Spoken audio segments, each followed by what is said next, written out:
Olá pessoal, tudo bem? Aqui é o Alisson. Eu vou resolver as questões da quarta semana do PET de Química, volume 5. A primeira questão diz: no início do século XX, a expectativa da Primeira Guerra Mundial gerou uma grande necessidade de compostos nitrogenados. Haber foi o pioneiro na produção de amônia, a partir do nitrogênio do ar. Se a amônia for colocada num recipiente fechado, sua decomposição ocorrerá de acordo com a seguinte equação química não balanceada: NH3 em equilíbrio com N2 mais H2. As variações das concentrações com o tempo estão ilustradas na figura a seguir. Podemos afirmar que as curvas A, B e C representam a variação temporal das concentrações dos seguintes componentes da reação, respectivamente. A questão quer saber basicamente o que corresponde a B, a A e a C, né? Quais são essas substâncias aqui. A primeira coisa a se fazer é balancear a equação química. Notem que aqui eu tenho nos produtos 2 átomos de nitrogênio e nos reagentes apenas 1 átomo de nitrogênio. Então eu vou multiplicar aqui o NH3 por 2. Assim eu fico com 2 átomos de nitrogênio e 2 átomos de nitrogênio, ok? Agora reparem que eu tenho 2 vezes 3, 6 átomos de hidrogênio.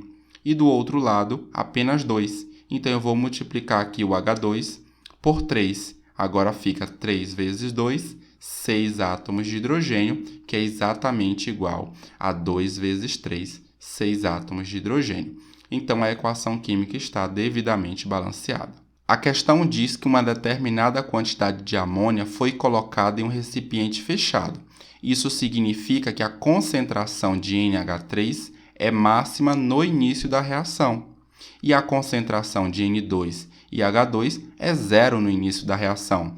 Então, essa curva C corresponde justamente ao NH3. A concentração do NH3 é máxima e vai diminuindo conforme o passar do tempo.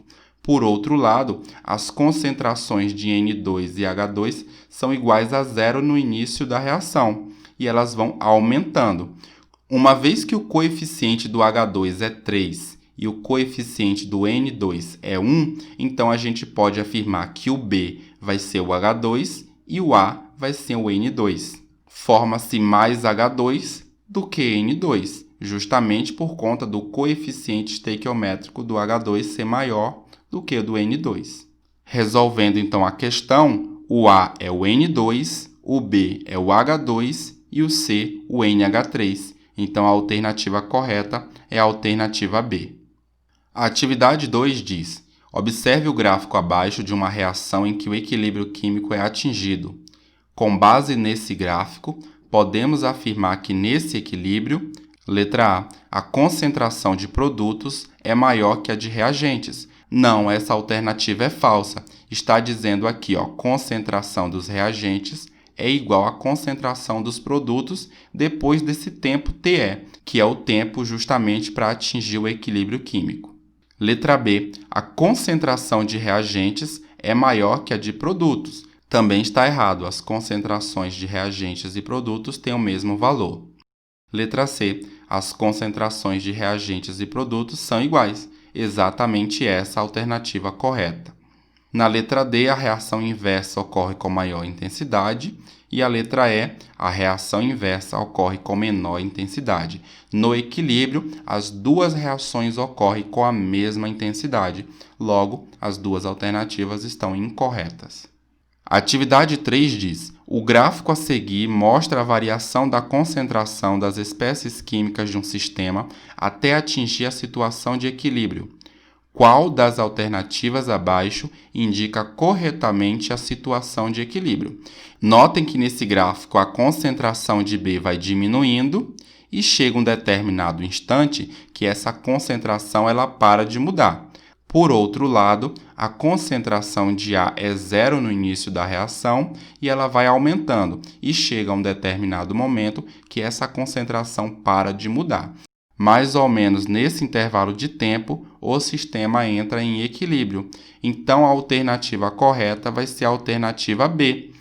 A atividade 4 diz: O gráfico a seguir representa a evolução de um sistema em que uma reação reversível ocorre até atingir o equilíbrio.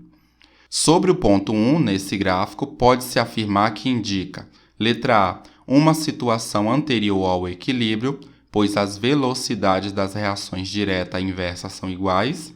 Letra B, um instante no qual o sistema já alcançou o equilíbrio. Letra C, uma situação na qual as concentrações de reagentes e produtos são necessariamente iguais. Letra D, uma situação anterior ao equilíbrio, pois a velocidade da reação direta está diminuindo e a velocidade da reação inversa está aumentando. Letra E, um instante no qual o produto das concentrações dos reagentes é igual ao produto das concentrações dos produtos. Se a gente analisar esse gráfico, a gente vai perceber que T1 representa um instante de tempo que é antes do equilíbrio. O equilíbrio é aqui, ó. As duas velocidades são iguais. Então, T1 representa um instante de tempo em que a velocidade da reação direta está diminuindo, enquanto que a velocidade da reação inversa está aumentando. Então, a alternativa que contempla isso é a alternativa D, uma situação anterior ao equilíbrio, pois a velocidade da reação direta está diminuindo e a velocidade da reação inversa está aumentando. A atividade 5 diz: a amônia é uma matéria-prima básica para a síntese de fertilizantes. A equação que representa a síntese da amônia é N2 mais 3H2, resultando em 2NH3, ΔH de menos 109,5 kJ. Sob pressão constante de 100 atmosferas, observa-se que, com o aumento da temperatura, o rendimento da reação varia de acordo com o gráfico. Com referência a essa reação, é correto afirmar, letra A, como a reação direta é exotérmica, o aumento da temperatura diminui o rendimento de NH3. Eu vou colocar aqui o gráfico novamente para a gente poder analisá-lo. E também vou colocar a equação química. De fato, a reação direta é exotérmica. O valor do ΔH é de menos 109,5. Então, a transformação de N2 e H2 em amônia é uma reação exotérmica. E o gráfico está dizendo para a gente justamente que o aumento da temperatura está diminuindo a porcentagem de NH3 formada. Ou seja, o aumento da temperatura diminui o rendimento da reação. Então, a alternativa é verdadeira. A letra B diz: a temperatura não tem influência na formação de amônia. Pelo gráfico, a gente percebe que a alternativa está obviamente errada. O aumento da temperatura diminui a porcentagem de amônia formada. Então, a alternativa falsa. Letra C. O aumento da temperatura desloca o equilíbrio no sentido da reação direta.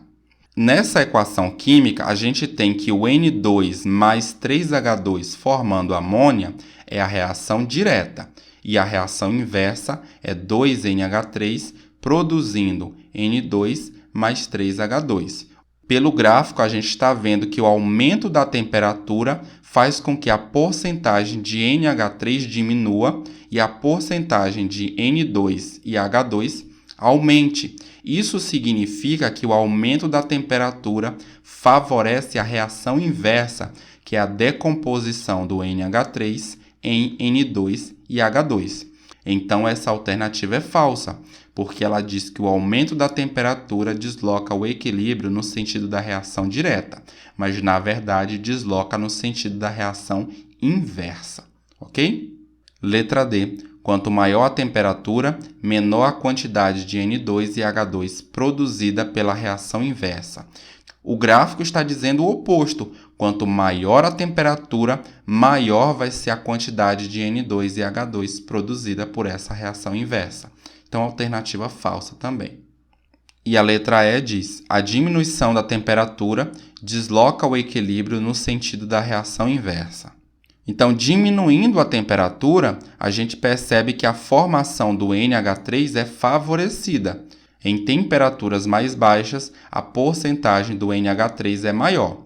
Isso significa que a diminuição da temperatura vai deslocar o equilíbrio no sentido da reação direta, que é o sentido da produção de amônia, que é o N2 mais 3H2 produzindo 2NH3. Então, o equilíbrio está sendo deslocado no sentido da reação direta e não da reação inversa.